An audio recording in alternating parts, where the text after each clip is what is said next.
चलिए देख लेते हैं अंतर्राष्ट्रीय बाजारों से आज हमारे मार्केट्स की ओपनिंग से पहले कैसे संकेत निकल कर आ रहे हैं। बेहतरीन शुरुआत गिफ्ट निफ्टी में दिखाई दे रही है। 136 अंकों की बढ़त के साथ 24,340 के पास हो रहा है ट्रेड।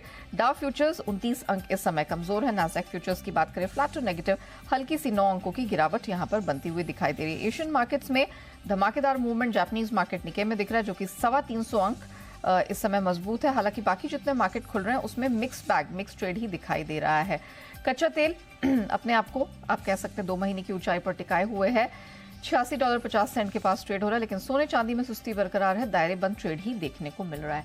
क्या कुछ हुआ है अंतर्राष्ट्रीय बाजारों में, जिस तरह की स्ट्रेंथ इक्विटी मार्केट्स में दिखी, उसके पीछे की वजह क्या है, आइए समझ लेते हैं। हमारे साथ दीपांशु इस वक्त स्टूडियो में जुड़ चुके हैं। दीप, हम तो वैसे भी देख रहे थे कि जो इक्विटी मार्केट्स हैं उनमें रिकॉर्ड स्ट्रेंथ दिखाई दे रही थी, लेकिन कल एक नई जान आते हुए दिखाई दी। और तो पावेल साहब ने ऐसा क्या कह दिया या नया क्या कह दिया जिस वजह से स्ट्रेंथ आई है? नया कुछ भी नहीं कहा है, जो वो अब तक कह रहे हैं वही उन्होंने कहा है। अच्छा। बट एक अच्छी चीज जो निकल कर आई है, वो मान रहे हैं कि जो फेड के अब तक नीति रही है इन्फ्लेशन को नीचे लाने में, वो आपको रंग दिखाती हुई दिख रही है, वो इफेक्टिव हो रहा है। 2% का इन्फ्लेशन टारगेट है, फिलहाल 2% पर तो इनका इन्फ्लेशन नहीं आया है, बट नीति काम कर रही है, ये जरूर आपका निकल कर आ रहा है। और इसलिए जो फेड चेयरमैन पावेल साहब का बयान है, उसमें सबसे बड़ी बात यही थी कि इन्फ्लेशन गिर रहा है, कंट्रोल में आने के संकेत दे रहा है। ऑफ कोर्स अब तक 2% के टारगेट पर नहीं आया है, तो उन्होंने ये भी कहा कि फिलहाल रेट कट करने का सही समय नहीं है। अब वो कब रेट कट होगा ये भी उन्होंने नहीं कहा। उन्होंने कहा कि जल्दबाजी नहीं करेंगे रेट कट में, जब इनको कॉन्फिडेंस रहेगा कि ये सही समय है रेट कट करने का, तभी रेट कट किया जाएगा। बट हाँ, इन्होंने माना कि डेटा जरूर दर्शा रहा है कि इन्फ्लेशन नियंत्रण में आ रहा है, 2% के टारगेट की तरफ मूव करते हुए दिख रहा है। तो ये एक अच्छी बात थी। वैसे भी हम देख रहे हैं अमेरिकी बाजार अच्छे एक्शन में आपको दिख ही रहे हैं। कल भी बढ़िया मूव दिखी, 160 अंक आपका डाउ उछला है।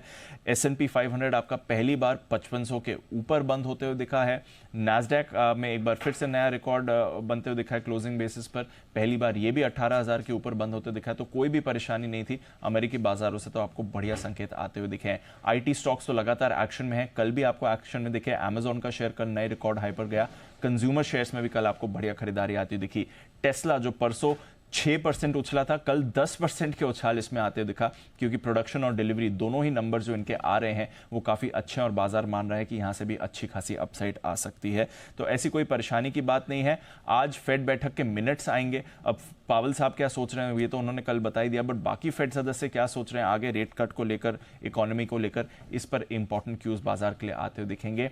आधा ही दिन आज अमेरिकी बाजार खुला रहेंगे और कल फिर यहाँ पर छुट्टी भी है, तो देखते हैं आज कैसा सेशन रहेगा। शायद वॉल्यूम्स थोड़े कम हो सकते हैं, बट संकेत बहुत ही बढ़िया आपके लिए आते हुए दिख रहे हैं। यूरोप में भी ठीक ठाक कारोबार था। कच्चे तेल की कल 4 दिनों की तेजी पर ब्रेक लगा है, हालांकि 86 के आसपास ही ट्रेड हो रहा है। सोना सुस्त है, बट चांदी में 5 दिनों से खरीदारी आ रही है और मेटल्स में रिकवरी है। कॉपर में लगातार आपने तीसरे दिन एक्शन देखा है। तो नेट ग्लोबल बाजारों से अच्छे संकेत आ रहे हैं। पावेल साहब के बयान में कोई भी ऐसी बड़ी नेगेटिव चीज नहीं जिससे बाजार को टेंशन हो, और इनकी बॉन्ड यील्ड भी इनफैक्ट बयान के बाद हल्की गिर कर ही आई है, तो वहां से भी कोई टेंशन नहीं है बाजार के लिए। चलिए तो